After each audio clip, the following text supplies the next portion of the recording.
एक छोटे से गांव में अर्जुन नाम का एक गरीब लड़का रहता था। वह अमीर बनने और अपने परिवार की किस्मत बदलने का सपना देखता था।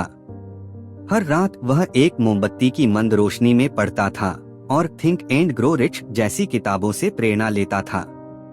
शुरुआत अर्जुन का जीवन कठिन था। उसका परिवार मुश्किल से गुजारा करता था और वह अक्सर भूखा सोता था। लेकिन उसके अंदर सफलता की प्रबल इच्छा थी। उसने सकारात्मक सोच और लक्ष्य निर्धारण की शक्ति के बारे में पढ़ा और इन सिद्धांतों को अपने जीवन में लागू करने का निर्णय लिया। मध्य अर्जुन ने कई बाधाओं का सामना किया। उसके दोस्त उसके सपनों का मजाक उड़ाते थे और उसके परिवार को उसकी योजनाओं पर संदेह था। लेकिन वह अडिग रहा।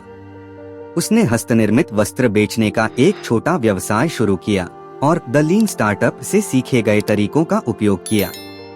उसने कड़ी मेहनत की और जो भी पैसा कमाया उसे अपने व्यवसाय में पुनः निवेश किया।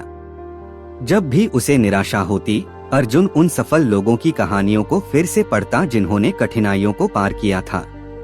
उसने एक डायरी रखी जिसमें वह अपने लक्ष्यों और उन्हें प्राप्त करने के लिए उठाए जाने वाले कदमों को लिखता था, जैसा कि एटॉमिक हैबिट्स में बताया गया है। वह रोज आभार व्यक्त करता था, चाहे प्रगति कितनी भी छोटी क्यों न हो, और खुद को याद दिलाता था कि उसने कितना आगे बढ़ा है।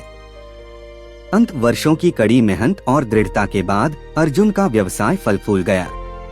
उसने अपने संचालन का विस्तार किया, कई ग्रामीणों को रोजगार दिया और अपने परिवार को गरीबी से बाहर निकाला।